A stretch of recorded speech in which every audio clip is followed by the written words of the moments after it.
Hello दोस्तों, मैं हूं घनश्याम कुशवाहा और दोस्तों आज हम एक नए विषय बायोलॉजी अर्थात जीव विज्ञान की शुरुआत करने जा रहे हैं।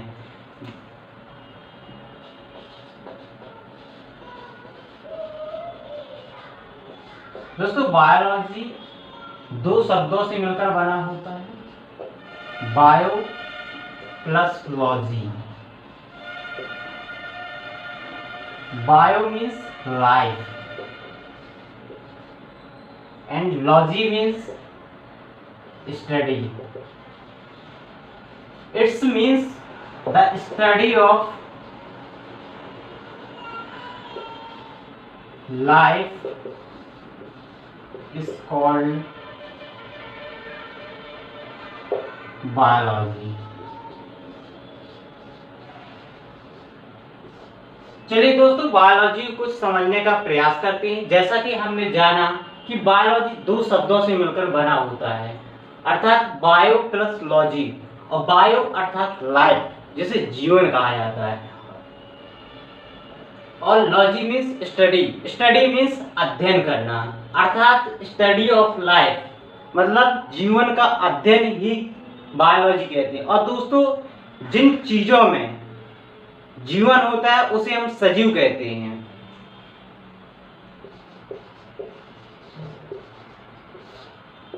अर्थात वे सभी चीजें जिनमें जीवन पाया जाता है उन्हें हम सजीव कहते हैं। इसलिए हम कह सकते हैं कि सजीव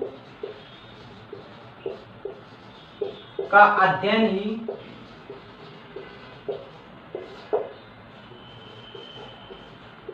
जीव विज्ञान है।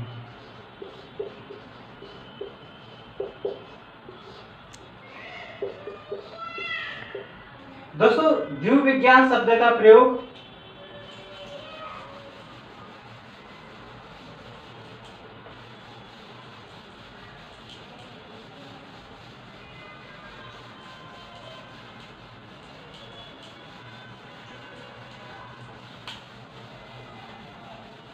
दोस्तों बायोलॉजी शब्द का प्रयोग सर्वप्रथम 1801 में लेमार्क और ट्रेवी रेनस। लेमार्क एक फ्रांसीसी साइंटिस्ट थे और ट्रेवी रेनस एक जर्मनी के वैज्ञानिक थे। इन्होंने 1801 में सर्वप्रथम बायोलॉजी शब्द का प्रयोग किया था। और दोस्तों, father of biology, father of biology अरस्तु को कहा जाता है। और अरस्तु ने ही, दोस्तों बायोलॉजी का पिता अरस्तु को कहा जाता है और अरस्तु ने ही सर्वप्रथम प्लांट और एनिमल्स के विभिन्न पक्षों पर सर्वप्रथम अध्ययन किया था। इसलिए जो जीव विज्ञान का पिता है उसे अरस्तु को कहा जाता है।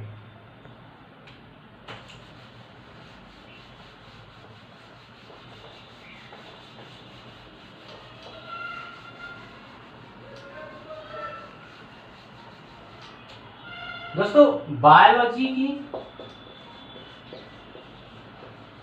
दो मुख्य शाखाएं होती हैं, जिसमें से एक है जूलॉजी और एक है बॉटनी।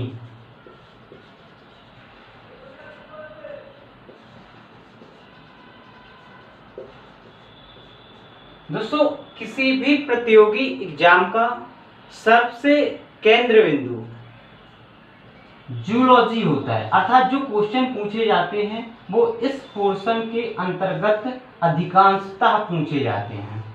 इसलिए दोस्तों, सर्वप्रथम हम बायोलॉजी के अंतर्गत इस जूलॉजी का अध्ययन करेंगे।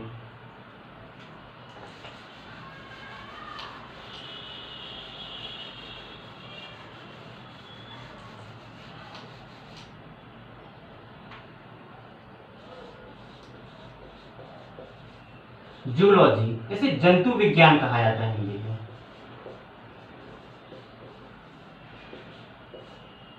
अर्थात जीवों का अध्ययन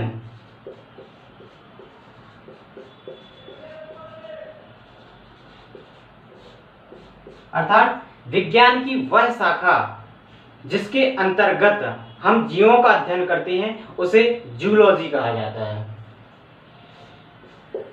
दोस्तों, यदि हमें जंतु विज्ञान अर्थात जूलॉजी का यदि अध्ययन करना है तो सर्वप्रथम हमें जीवों का अध्ययन करना होगा, जिसमें से एक जीव मनुष्य भी शामिल होता है। इसलिए हमें यह जानना बहुत जरूरी है कि मनुष्य का शरीर आखिरकार कैसे बना होता है। दोस्तों, इसे समझने का प्रयास करते हैं।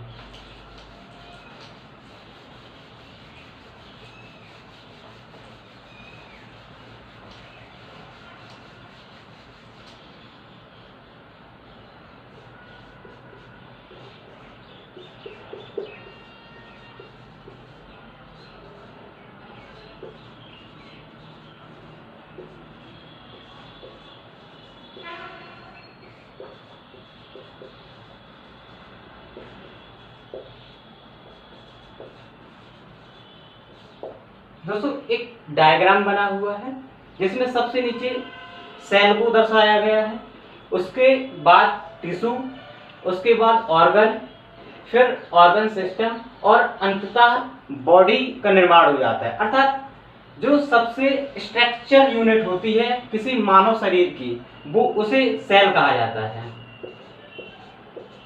और जब ये बहुत सारी सेल, जब सेम सेल अर्थात एक ही प्रकार की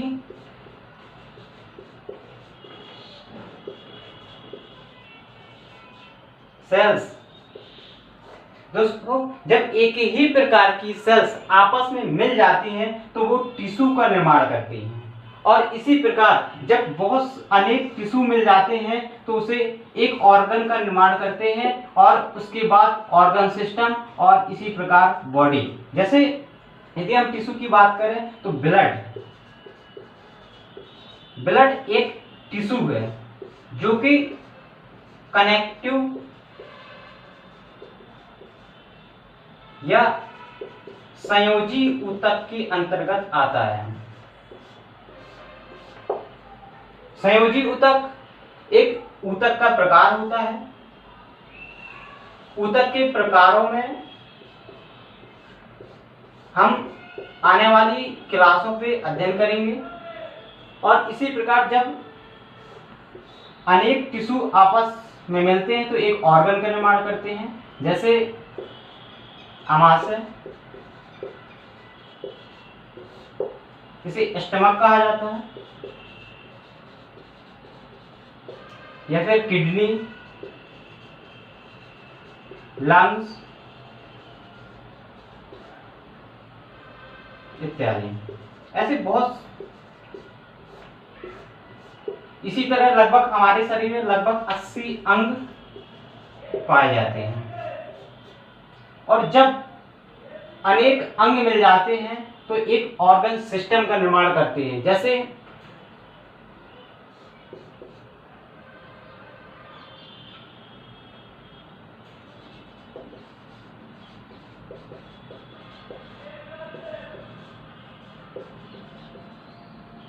पाचन तंत्र, जिसे इंग्लिश में डाइजेस्टिव सिस्टम कहा जाता है, उत्सर्जन तंत्र,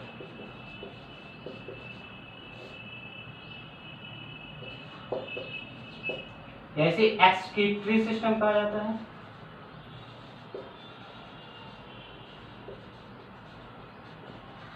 इसी प्रकार रिप्रोडक्टिव सिस्टम तथा अन्य। और जब ये बहुत सारे ऑर्गन सिस्टम आपस में मिल जाते हैं तो एक संपूर्ण बॉडी का निर्माण होता है। दोस्तों, इस प्रकार हमने एक डायग्राम के माध्यम से देखा कि जो सेल्स होती है वो किसी मानव शरीर की सबसे स्ट्रक्चरल यूनिट होती है, अर्थात मानव शरीर की सबसे छोटी इकाई होती है। साथ ही कोशिका को मानव शरीर के क्रियात्मक या इंग्लिश में इसे फंक्शनल कहा जाता है, फंक्शनल यूनिट या इकाई भी कहा जाता है, क्योंकि जो मानव शरीर में होने वाली उपापचय क्रिया होती हैं या मेटाबॉलिज्म,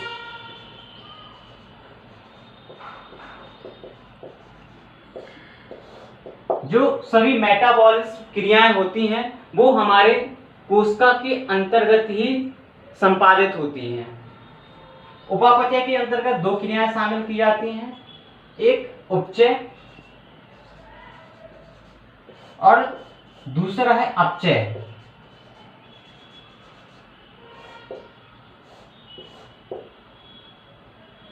उपचय मीन्स जब हमारे शरीर में किसी चीज का निर्माण होता है, और दूसरी तरफ अपचय का मतलब होता है जब हमारे शरीर में किसी चीज का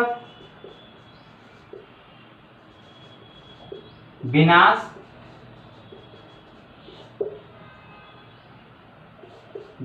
होता है। तो ऐसी सभी क्रिया अपचय के अंतर्गत शामिल की जाती हैं। दोस्तों सेल्स को समझने की कोशिश करते हैं।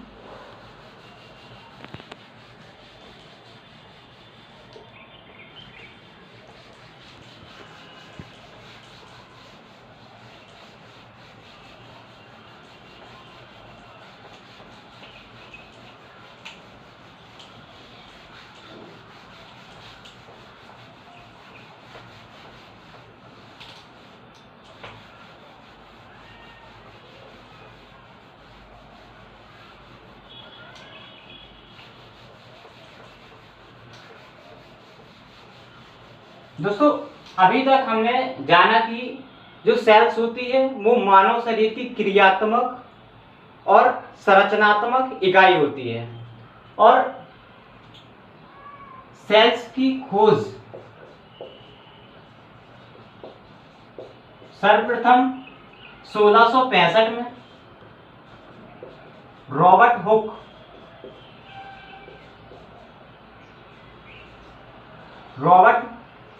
हुक द्वारा की गई थी। रॉबर्ट हुक ने अपने सूक्ष्मदर्शी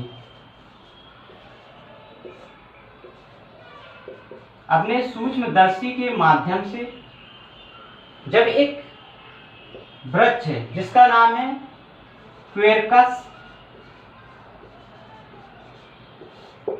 सोवेरस,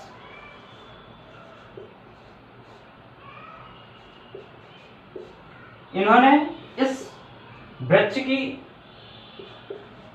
छाल ली। जब इन्होंने इस छाल का अध्ययन सूक्ष्मदर्शी के माध्यम से किया तो उन्होंने कुछ हेक्सागोनल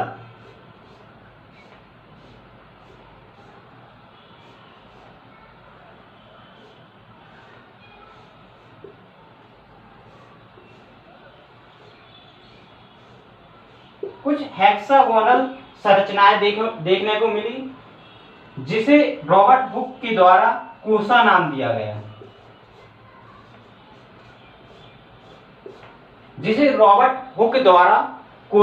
दिया गया, जो बाद में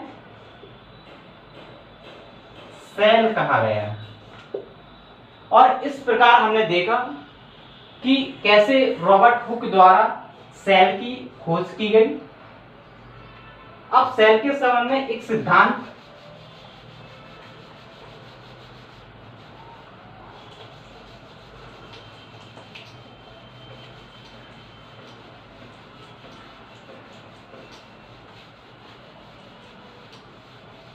दोस्तों दो जर्मन वैज्ञानिक थे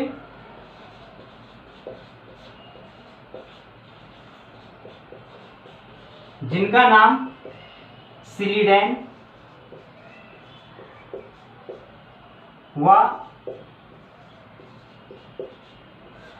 जिनका नाम स्लीलैंड और स्वान था, एक बॉटनिस्ट साइंटिस्ट थे, जबकि स्वान एक जूलॉजिस्ट अर्थात जंतु वैज्ञानिक थे। इन्होंने एक सिद्धांत प्रस्तुत किया था जिसे हम कोशिका सिद्धांत के नाम से जानते हैं या सेल थ्योरी।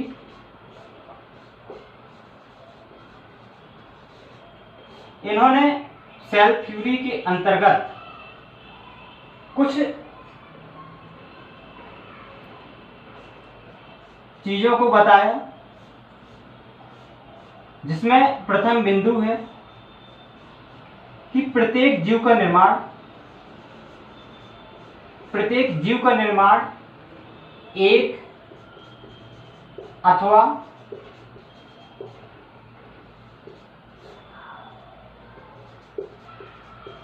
अनेक कोशिकाओं से मिलकर बना होता है।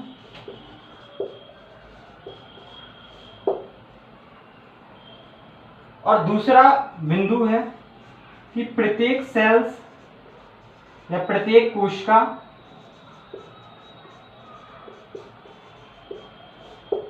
अपनी पूर्ववर्ती कोशिका से मिलकर बनती है, अपनी पूर्ववर्ती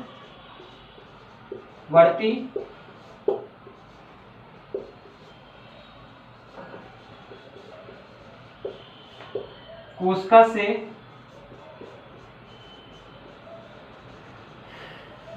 मिलकर बनती है। और तीसरा बिंदु था कि प्रत्येक सेल्स की संरचनात्मक व रासायनिक संगठन समान होता है।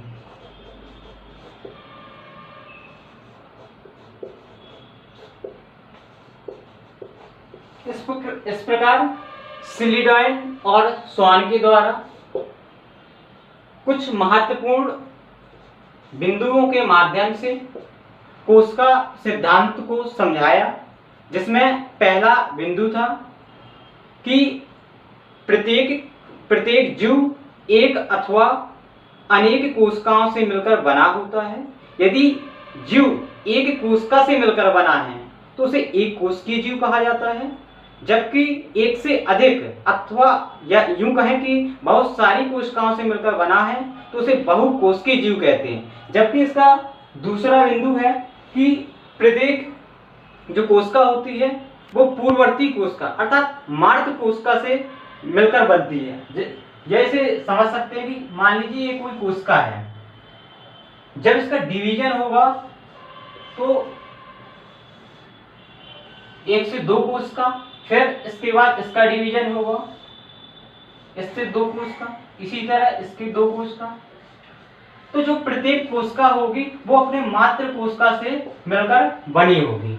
और तीसरा बिंदु है कि प्रत्येक कोशिका संरचनात्मक एवं रासायनिक दृष्टि से एक समान होती है। संरचनात्मक का अर्थ है, यदि मान लीजिए कि एक कोशिका ए है और दूसरी कोशिका बी है, तो इसमें जो संरचनात्मक स्ट्रक्चरल जो यदि हम देखें तो इसकी जो एक समान होंगी। ऐसा नहीं होगा कि ये गोलाकार हो और दूसरी कुछ अलग आकार की हो। और रासायनिक का मतलब जो भी इसके ऑर्गन्स होते हैं या केमिकल्स इसमें देखने को मिलते हैं वो सभी कोशिकाओं में एक समान होते हैं। दोस्तों, इस प्रकार हमने इस वीडियो के अंतर्गत बायोलॉजी से संबंधित कुछ बेसिक चीज़ों का अध्ययन किया। दोस्तों, यदि आपको यह वीडियो पसंद आया है तो हमारे चैनल को जरूर सब्सक्राइब करें और साथ ही साथ अपने मित्रों तक साझा करें। धन्यवाद।